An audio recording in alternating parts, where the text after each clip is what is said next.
Assalamualaikum warahmatullahi wabarakatuh. Saya Muhammad Ali Fatallah akan mengajak Anda mengetahui tentang apa itu virus corona di Berita 18. Coronavirus disease 19 atau yang kita biasa singkat dengan COVID-19 adalah virus yang menyebabkan penyakit pada manusia ataupun hewan.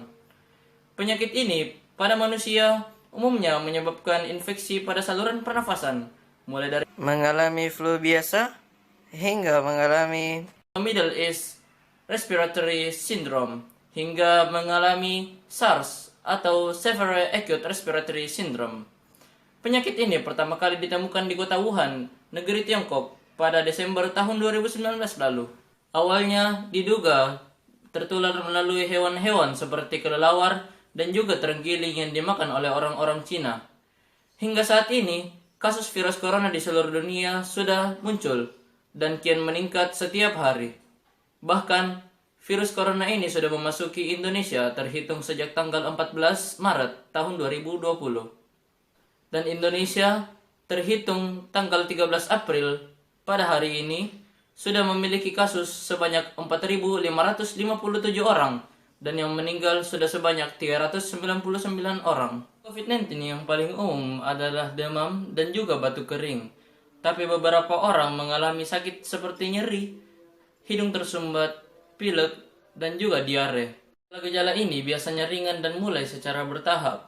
Sekitar 80% orang yang terinfeksi virus corona ini bisa sembuh dengan sendirinya tanpa perawatan khusus. Sekitar 1 dari setiap 6 orang yang mendapatkan COVID-19 mengalami sakit parah dan mengalami kesulitan bernafas. Kesulitan bernafas inilah yang menyebabkan kematian. Virus corona ini rentan terhadap orang yang lebih tua, orang tua yang berada di umur atas 30 tahun, dan mereka yang memiliki masalah medis yang mendasar seperti tekanan darah tinggi, masalah jantung, dan diabetes. Mencegah penyebaran virus corona ini, maka pemerintah yang termasuk Menteri Pendidikan dan Kebudayaan yaitu Nadiem Makarim sudah menetapkan keputusan untuk meliburkan siswa dan juga mahasiswa terhitung sejak tanggal 14 Maret tahun 2020 hingga tanggal 24 April tahun 2020. Presiden juga sudah menetapkan untuk melakukan PSBB atau pembatasan sosial berskala besar. Kita selaku masyarakat harusnya untuk mengikuti anjuran pemerintah. Karena Allah Subhanahu wa taala sudah berfirman dalam surah An-Nisa ayat 59, "Ya ayyuhalladzina amanu atiullah wa atiur rasul wa ulil amri minkum." Wahai orang-orang yang beriman, taatilah Allah, taati Rasulnya, dan juga pemimpin di antara kalian.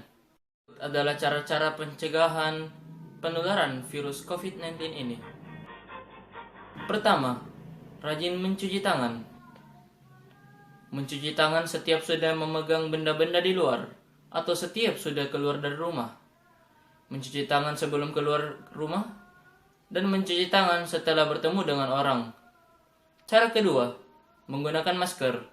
Apabila hendak ke tempat ramai atau tempat umum, maka sebaiknya kita menggunakan masker untuk mencegah penularan COVID-19 ini. Kemudian, mengarantina diri atau jangan keluar rumah sama sekali. Kita dianjurkan untuk karantina diri melalui PSBB pemerintah. Oleh karena itu, kita agar tidak keluar rumah kecuali apabila ada kebutuhan ataupun kepentingan darurat. Kita bersama-sama membantu pencegahan penularan COVID-19 ini dengan tetap menjaga diri kita selalu berada di rumah. Akhir kata, saya Muhammad Ali Fatallah mengakhiri berita ini dengan ucapan Assalamualaikum warahmatullahi wabarakatuh.